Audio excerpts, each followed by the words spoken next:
We are here in the NME Basement with Wild Beasts, who are about to play a very special gig tonight. Wild Beasts, welcome. Thank you. You have just got back from Glastonbury. How was it for you guys? Would you like to take that one?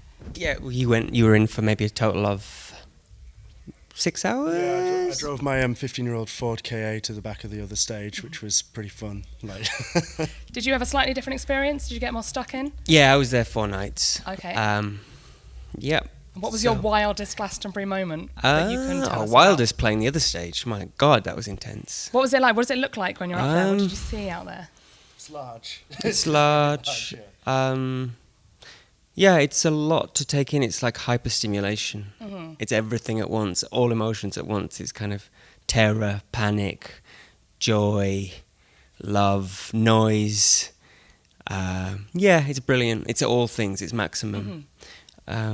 So that was the wildest moment. Who else did you see over the weekend? Radiohead. My Into God. It? Yes, Into It. It was wonderful. It was like masterful. It was a powerful thing, I think. You know, it's just a strange story arc for us, really. You know, playing on that slot and Liam playing 2 slots later, and I was watching it with Chris, our drummer, and we were primary school kids together who were in an Oasis tribute band at 8 and 9. So to kind of be on the bill and to see this, and then to think that 20 years ago when he was playing these songs and it was the height of New Labour, and then you had Corbyn straight away on the Pyramid stage, and there's just a sense of like then and now and what's next, and you know, I felt like a very present time, just like, oh God, right. Who would have thought 20 years ago that this would be the result? And the exciting thing is that, you know, with Corbyn on stage that time, you know, there was, in 20 years' time, there'll be people saying, I saw that. Oh, you know, and it was just a privilege to be part of that, really. What did you make of Corbyn Mania? Let's not get political. Let's not go there. Let's just not go there, you think? Tell me about your festival sets. Do you make them different from your own kind of headlining sets? Yeah, well, I think it's been like this from day one, really, that like when you have your own headline show, you're kind of, to an extent, obviously not taken for granted, but you are preaching to the converted. Do you know what I mean? You still have to deliver the show, and you have to be good, but like it's not such a like you don't have to grab people's attention so much as a festival. It's like I mean, especially Glastonbury, there's so much going on. It's like, look at me, look at me, look at me, look at me, and you go out there with this kind of like the attitude we kind of developed from playing in like shit pubs in Yorkshire. Do you know what I mean? Like you have to really kind of go out there like with a kind of suit of armour on, right? Okay, this is what we do. Look at this. This is the best thing you'll see all day. I swear to you. Look at this. Do you know what I mean? So yeah, and obviously like obviously festival sets are a lot, unless you're fortunate enough to be Radiohead, they're shorter and sharper. Do you know what I mean? You have to kind of like yeah, I think the best word is to weaponize it. Do you know what I mean? You have to kind of like decide which are the kind of like the flashpoints in your catalogue and stick them together and hope it works. Okay, and what's the kind of the big one, the kind of big gun that you bring out to impress people at a festival? Well, I think Alpha Female's been doing really well, but it's just got, you know, I think people like the lyric, and I think it's got enough sort of explosions in it. Do you know what I mean? And going back over, was it kind of a decade that you must have been playing festivals? Ooh, yeah. Yeah. I think our first ever festival was probably Wireless in Leeds. It was. 2007, it would have been 10 years ago, and I think a decade, isn't it? I think we heard, because we were an up-and-coming Leeds band at the time, that we heard the Kaiser Chiefs had actually put in a good word for us because they were headlining it that night. Okay. So again, they were on after us on the other stage. So that's why the whole thing felt like a story arc. Synchronicity. You know, just like, yeah, synchronicity. So over the past 10 years then, what's been your strangest ever festival show? Maybe kind of somewhere further afield? Sorry, you got one. No, if you've got one. Oh, well, I've got one. We played a festival. It's in Basel in Switzerland called Influss, which basically means in the river. Yeah. And you're in the river. You're on a pontoon in the middle of is it the Rhine there? It's basically playing. It's a free show playing to the riverbank, and you're getting so we get loading like, I don't know if you guys know how big an Ampeg 8x10 is, but an Ampeg 8x10 is the size of a wardrobe. It's large. It's the size of a small car, and like loading that onto a small boat to take it into the middle of the Rhine to play this festival. I mean, like the show itself was great, but like just the very fact of like kind of being this kind of, I get like aquatic wedding band. Do you know what I mean? It was pretty cool. I mean, there's probably a few like more like rock and roll moments, but that's the one that really sticks in my mind. And of course, it's beautiful as well as the Alps. These amazing buildings, these like beautiful stone bridges, and you just like, what the hell? How the hell did we get here? Splashback from the water? Oh, you get wet, definitely. Yeah, okay. Absolutely. With electricity, is that not dangerous? Yes. It's extremely. Makes it even more exciting. I know festivals are a good time for bands to kind of hang out with other bands. It's sort of the only time you'll ever see each other. Are there any mates in bands that you're looking forward to hanging out with this year? Did you hang out with Liam at Glastonbury? I wish. No. Yeah, no, we did have a mutual friend actually there, but me and Chris were kind of giggling like girls and all a bit, got a bit shy and a bit weird. Okay. So did you see Liam kind of walking? Yeah, I mean it's a spectacle. And did you just let him be? What else can you do? You know. Come in for a selfie. No. No, I don't know. We wasn't much into band mingling. I mean, from us, in some senses, I think people are pretty focused. It's a lot, you know. It's kind of you got to mean business on that front. Yeah. So the pressure's on at Glastonbury. Yeah, it is a bit. You are playing the last ever Secret Garden Party very soon. Have you guys ever been before? No. What have you heard of the festival? Because it's quite a wild one. That's what I've heard. Okay. I've heard abuse in various, you know, kind of be it like chemical or to self. Yeah, there's a lot of kind of extremes. The rumour mill is on fire for that one. I mean, abuse is a strong word in some senses, but Will you get stuck in? with the abuse, maybe on each other. I mean, Tensions are high, Yeah. possibly.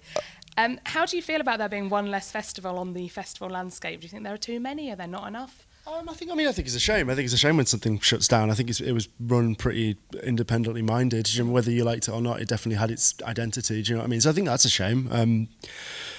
I think, I guess from a this side of the fence point of view, it is, you know, there's fewer places for people to play. Do you know what I mean? The more places there are people to play, the more kind of niches there are to slot into, the better. So yeah, I think it is sad. Of course, like people only have so much money, so it's like, well, there's so many festivals and you can only buy one ticket. You know what I mean? But I hope, you know, there is a good balance. Do you know what I mean? There are still some which kind of do push the envelope a bit and which do have good lineups and interesting, like, clashing lineups and stuff. So yeah, of course I'm sad to see it go. You are also playing Citadel, which is a urban festival. It's in town in London. Yeah. What's your take on city festivals? Do you prefer them to ones in the great outdoors? They're different, but I wouldn't say I preferred or didn't. Do you know, they're definitely different, but they're fun. I mean, we're talking about friends who are bands. Like that night, I think we have Foles playing up straight after us, we're good friends with, and then we're both DJing later. So, and then we just jump in a taxi home. So that could be quite fun. But give us a taster of your DJ set. What kind of stuff do you guys drop? Ooh, well, that depends on the audience. So we definitely... Okay, drunk people. All right, well, certainly... So without meaning to sound reductive, I think our job is to make women dance so the awkward men dance too. So like... So certainly big pop hitters, some very 4/4 stuff with a couple of adventurous tracks when we feel like we dare. But certainly the idea is to keep things moving. We're not trying to give everyone a musicology lesson. In that regard. And what's the last festival you guys went to as a punter? Like you weren't playing? Has that happened in recent living memory? We were playing at Primavera, the last one, but we were on at 1 a.m. on the last day, so I did have a full experience before our show. And that Solange was worth the whole trip alone, really, that night. She was absolutely spectacular. Yeah, and so I think Primavera, and it being a city festival as well, is kind of one of the special ones. And tapas. Tapas always helps. It does, doesn't it? It does. Like, you can eat little bits, and because maybe feeding yourself in these scenarios isn't always Before conducive. a show as well, I imagine it's not best to have a full stomach. No, certainly not. I mean, Not as much. yeah. Your biggest ever festival fail? Has it ever gone dramatically wrong for you guys? Well, it's like Glastonbury, remember, where there's a lightning strike on stage. Well, not on stage, but on site. So they shut down everything. They shut everything down. we were just about to go on stage and we were told, you're off. And it went from this kind of, full adrenaline to being in a dressing room kind of in a fetal position, thinking we've lost your Glastonbury slot, and then being told, no, it's clear, back on. So to uncurl yourself Uncurl. out. Okay, I yeah. think we lost one track in the end, but it was Yeah, that was heavy. Exciting. It was exciting. It was fantastic. And you're on the festival number 6 bill. Yes. And have you been to that before? It's got a very interesting site. Never been there before. Close to Port Merion in Yeah. Wales. Yeah, I've never been to the festival. I've been to Port Merion, I went as a teenager. I was like, what the hell is this place? It's a delight. Yeah, it's isn't incredible, isn't it? Yeah, I think that, and obviously the festival lineup's really good. I think it's going to be fun. Do you know? And with it being so late season as well, there's always a kind of like last days of Rome feeling about late season festivals, which should be fun. Okay, and tonight, this evening, you are going to play in the NME Basement, which is also the NME office. Have you ever played in an office before? Have we? Acoustically, yeah, a lot. Yeah, lots. Yeah, lots and lots. But bringing the full arsenal is not something we normally do. So, yeah, well, it's our job to provide the party, right? There's a kind of a party happening, and we're kind of it. So We'll provide the tea if you need any, because it is an office. thank you. How do you take your tea? Milk, no sugar, very strong. It's classic. Okay, yeah, good. And what have you been up to then since your tour and in between kind of starting the festival season? Have you been keeping your heads down, or have you been starting to write some new stuff? Well, it's been very kind of like touring is very intense. So like, the muse doesn't tend to visit when we're heavily on tour. Do you know what I mean? But certainly, I mean, we're thinking about the next thing. But I certainly don't want to say anything misleading by saying I know what's going to happen. Do you know what I mean? Okay. But there's something's happening. Oh yeah, absolutely. Okay. And when you are at festivals, what is your festival poison? What are you drinking? Do you have a festival favourite? You want the kind of the scrumpy, the cider, or just classic beer, wine, maybe a frozen margarita? I've actually got to cite Ben Little, our guitar player's rider for this on stage, which I've seen be a still water, a sparkling water, and a coconut water. That's all 3 of the waters. That's all 3 of the waters on stage. Wow. No beer and water for these lads. No. Which one do you go for at kind of the time of most need? Oh my God! Which is the most refreshing? You know what? I couldn't even tell you why that's his rider, but that's but that is the most rock and roll thing I'd ever heard at the time. It's outrageous. I think there's some sense to it, I think, because there's a point where you need to be satiated. You need, the still water. There's a time when you need the sparkle just to kind of give you a pep, just to up. It's not a beer, but it has a sensation of foam within the mouth.